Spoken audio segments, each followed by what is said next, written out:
Here are 5 new, underrated but awesome multiclasses in D&D. These used to be garbage, but have suddenly become kind of amazing with the new rules. The We Have Paladins at Home build. So this build is a fighter cleric multiclass, and those shouldn't go together, right? I mean, why not just be a paladin? The cleric we're gonna be is war cleric, and this gives us an extra attack as a bonus action, a number of times per short rest equal to our wisdom modifier. Seeing as most encounters last 3 to 4 rounds, as soon as you reach 18 in wisdom, which really isn't very hard, you're basically gonna get an extra attack every single turn all the way through the game. But this build isn't just about making a lot of attacks, it's about never missing. For a start, you've got the cleric spell Bless, which gives you a plus D4 on every single attack roll, not bad. But we start the build with a level in fighter, giving proficiency in constitution saving throws, so your con saves to hold concentration on that Bless are super reliable. Being a fighter also gets you a fighting style, so we can pick up archery. That's right, baby, this was a ranged build all along. Archery gives you a +2 to all attack rolls with ranged weapons. We can use a longbow for great damage, great range, and to slow down enemies that would try to close the distance on us with the slow weapon mastery property. By taking the Battlemaster Fighter subclass, we also get some Battlemaster maneuvers, like Precision Attack, which lets us add a D8 onto any attack roll, because remember, this build does not fail. You can also get the Ambush maneuver to add a D8 to your initiative rolls, and the Tripping Attack maneuver to knock enemies prone while you also slow them down. War Clerics also get the Guided Strike Channel Divinity, which lets you add another +10 on any attack roll that misses. So to clarify, with Bless up, you can add 1d4 plus 1d8 plus 1d10 plus 2 to any attack rolls that need it. And we're going to make that count because 5th level in Fighter gives you extra attack for 3 attacks a turn with War Cleric, or 5 if you action search. But wait, because you are not just the best marksman ever, you are amazing at everything. Being a cleric gives you the guidance cantrip to add a D4 to an ability check, and being a Battlemaster fighter gives you an extra proficiency in a skill. But the real boost here is the new level 2 fighter feature, Tactical Mind. Anytime you fail an ability check, you can expend a use of Second Wind to add 1d10 to the result. That is on top of the guidance and on top of your proficiency bonus. And the best part is, even if you fail a check after using Tactical Mind, which you won't, but if you did, you don't expend a use of your Second Wind, so you can just do it again. Then you can slap on the Lucky Origin feat, which you get for free now, to re-roll any dice 3 times per day. And while we're at it, why not be a halfling so you can re-roll nat 1s as well. That is a D4 from Guidance plus a D10 from Tactical Mind plus advantage on any ability checks you need it for, and don't forget that Bless is buffing all your saving throws as well. And then, level 6 War Cleric gives you the War God's Blessing feature, letting you cast Shield of Faith on yourself for +2 AC without a spell slot and without concentration. You make tons of attacks, you never miss, you have amazing AC, you have amazing ability checks, and you're buffing yourself and the whole party with Bless. Oh yeah, and you're still a cleric. You can heal yourself, so you also never die. This is just such a sound build. It looks at failure and it's like, nah, dog, that ain't me. And sure, rogues with the reliable talent feature can make it so they never fail ability checks as well, but they have to cheat. They have to change the number on the dice that they roll. This build is just good, honest D&D, where you keep rolling more and more dice on any result until you win. Beautiful. The Bladefist Blitzer. Okay, so the idea here is a pretty simple ranger/monk. But why, might you ask? Well, the ranger's actually got a bunch of great stuff at level 1, and monks and rangers share multiclassing requirements, so you don't need to mess around with your stats too much to make this work. You can now cast Hunter's Mark for free a couple of times per day, which we'll cycle back to, and you get some great utility spells that are good on any build. Fog Cloud, Cure Wounds, Animal Friendship, just stuff that helps outside of combat. But the real prize here is weapon mastery. Monks don't normally get this, but now we do. and we're using it on daggers. For the rest of the build, we're going straight monk, and this is where things go crazy. Daggers are monk weapons, so instead of their normal d4, they use your martial arts die, which starts at a d6 and climbs to a d12 by the end of the game. Daggers also have the nick property, which means when you attack with them, you can make a second attack as part of that action without using a bonus action to do so. Basically, you attack twice instead of once, but you don't add your ability score modifier to the damage of the second hit. This is two-weapon fighting that leaves your bonus action free, which is great for a monk, because you can use that bonus action to make another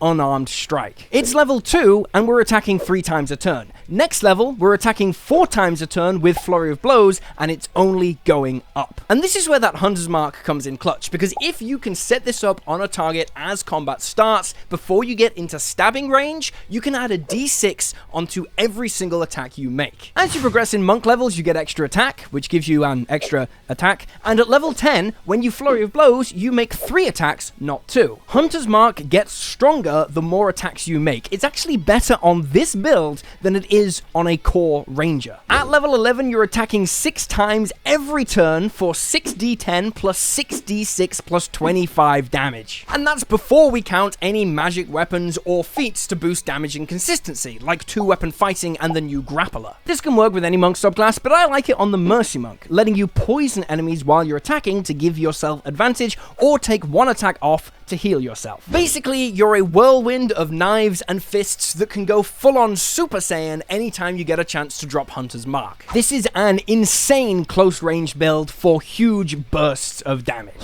When I roll dice, I need to know they were made using only the freshest ingredients. That's why I trust Fruit Meadows Milk Carton Cat Dice. They start by farming free-range cats, fed only on the luckiest of fruits and grains to guarantee good rolls. These cats are then sent to a very special manufacturing plant, where they're ground into tiny orbs and sanded into beautiful dice. They're then placed in this adorable milk carton packaging and sent to you to use in your games. Check out Cat Dice on Kickstarter, made from real cat. Oops.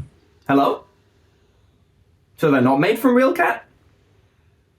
They're just themed around cats. Because it's cute. Yes. Okay. Okay, disregard everything I just said and check out these awesome cat-themed dice from 1985 games. They are not made from cats, but they are adorable. Made from the team that created Obajima, out now on Kickstarter. Use the link below to get your cat dice. The Kickstarter is live right meow. The Elemental Chainsaw. This is a Bard Fighter multiclass, which might have been a very niche build before, but now it is absolutely cracked for damage. You start with 2 levels in Fighter for Weapon Mastery, Proficiency in Con Saves, the 2-weapon fighting style, and Action Surge. Once again, Proficiency in Con Saves makes our concentration checks super reliable, which is good because from here, we're taking levels in Valor Bard. So Valor Bard gives you all the Bard stuff that everyone likes, like Bardic Inspiration, juicy utility spells, expertise and skills, but it also lets you trade out Bardic Inspiration for extra AC or extra damage from level 3. More importantly, from level 6, it gives you an even better version of extra attack. We can still attack twice when we take the attack action, but we can also swap out one of those attacks for a cantrip, like Green Flame Blade. But how do you get Green Flame Blade? It's in the same way we get the shield spell, for a reaction +5 to our AC whenever we need it, through the free background feat Magic Initiate. 2 attacks a turn is good, but 3 is better, and that's because we are dual-wielding scimitars which have the nick property. Just like before with the daggers, that is an extra attack per action, one of which we can swap out for Green Flame Blade. But wait, you can also pick up the dual wielder feat for another attack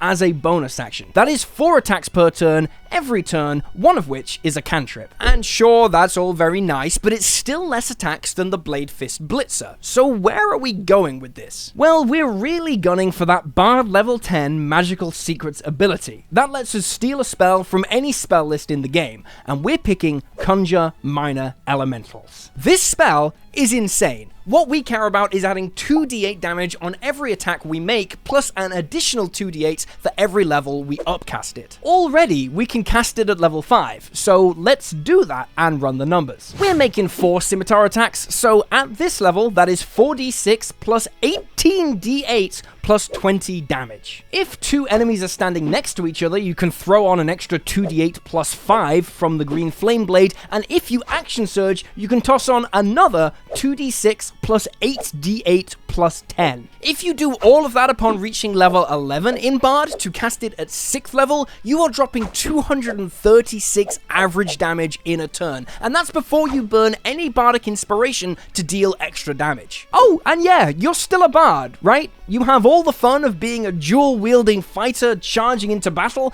but you're like a full spellcaster with the best utility spell list in the game and a bunch of great skills and expertise. You're a monster in combat, but you're amazing out of it as well, and you can mix and match the levels however you like. Taking fighter to level 3 gets you a subclass, and the champion will let you crit twice as often, jumping your damage even more. This build is sexy and deadly, and it's getting memed to hell online for good reason. Bard Fighter is so in right now. The Godspam Aura. Okay, settle down kids, this build is ridiculous and it only gets better as it goes on. We're gonna mix Sorcerer and Cleric. We'll start with the simple stuff. Sorcerer gives you proficiency in con saves, so you're extra durable and can hold on to your spells. Cleric gives us proficiency in heavy armor, so we can drop dexterity entirely. We are dummy thick and dressed in full plate mail. But the real meat of this subclass revolves around the new version of the classic spell, Spirit Guardians. Spirit Guardians is a cleric spell. It's 3rd level, lasts for 10 minutes, and creates a 15-foot aura around you. When that aura enters another creature's space, like when they approach you or you approach them, they have to make a wisdom saving throw. They take 3d8 damage on a fail, half as much on a success, and any individual creature can only be damaged by this spell in this way once per turn. So this build works by exploiting that once per turn rule, and the sorcerer's incredibly powerful Quicken Spell meta magic. You use Quicken Spell to cast Spirit Guardians as a bonus action, and you then run around a bunch of enemies on your turn. If you're 3 levels in Sorcerer, 6 levels in Cleric, you can cast it at 5th level. That is 15 d8 damage. That's not bad, and you still have your action free, which you can use to ready the dash action, meaning you do nothing now, but you can dash on another creature's turn. When that turn rolls around, you can use your reaction to dash, run around all the enemies again, and deal another 15 d8 damage. That is 30 d8 damage a round, every round, for 10 minutes, and it only goes up if there are more enemies on the battlefield. As you gain more levels in Sorcerer, you can upcast Spirit Guardians for more and more damage, and you have more sorcery points to quicken cast other spells once your Spirit Guardians is set up. You are essentially a roaming, radioactive wasteland, obliterating anything you walk past. You can play this build as a pacifist, never technically attacking any other creatures,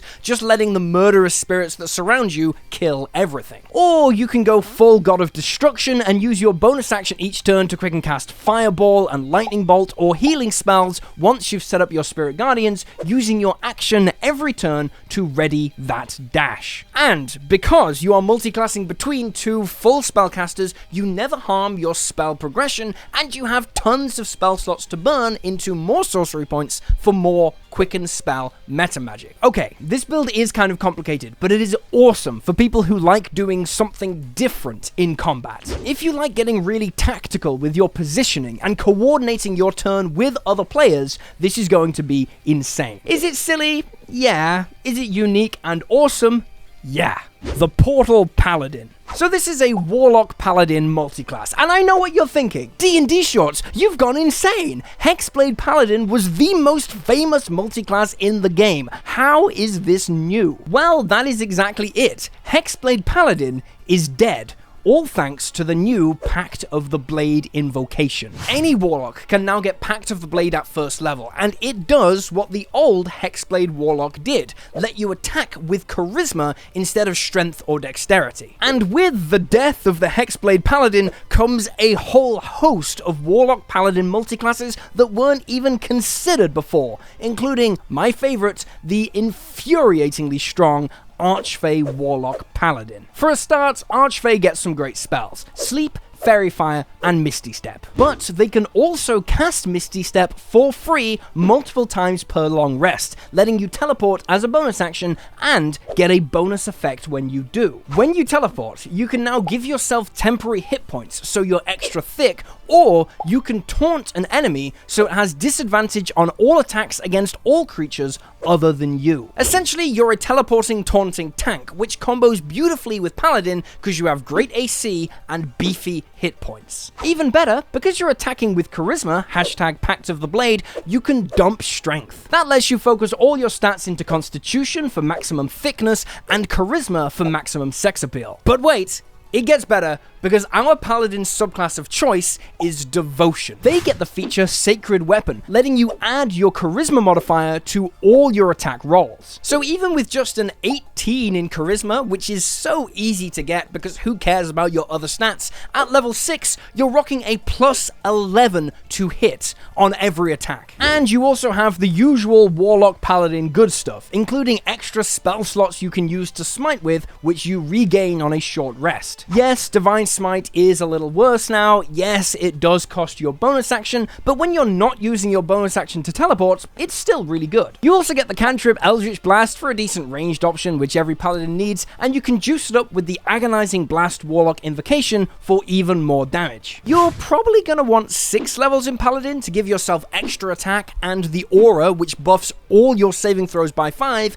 and then it's straight down the line as Fey Warlock. Sure, this gets you more powerful spells, sure it gets you more spell slots to smite with, but my favorite part is the bonus invocations. You can grab Pact of the Chain to give yourself a familiar who can take the help action in combat to give you advantage on an attack for even more reliable damage. Life Drinker can make you even tankier, Devouring Blade can eventually give you 3 attacks per turn, but my favorite sneaky good option is Lessons of the First Ones. This one gives you an additional origin feat, and you are a charisma focused build. You can be the face of the party, getting the skilled feat for free at origin to boost your intimidation, persuasion, and performance off the charts. Then you take this invocation to grab Lucky to re-roll any failed checks, and then take it again to grab Musician to give yourself heroic inspiration to re-roll any dice you like. You are a beast in combat and out of it, at melee and at range, and you only really need one good stat to do this. Plus, it's just fun to teleport around. You can make the most of the terrain, protect your allies by forcing enemies to target you,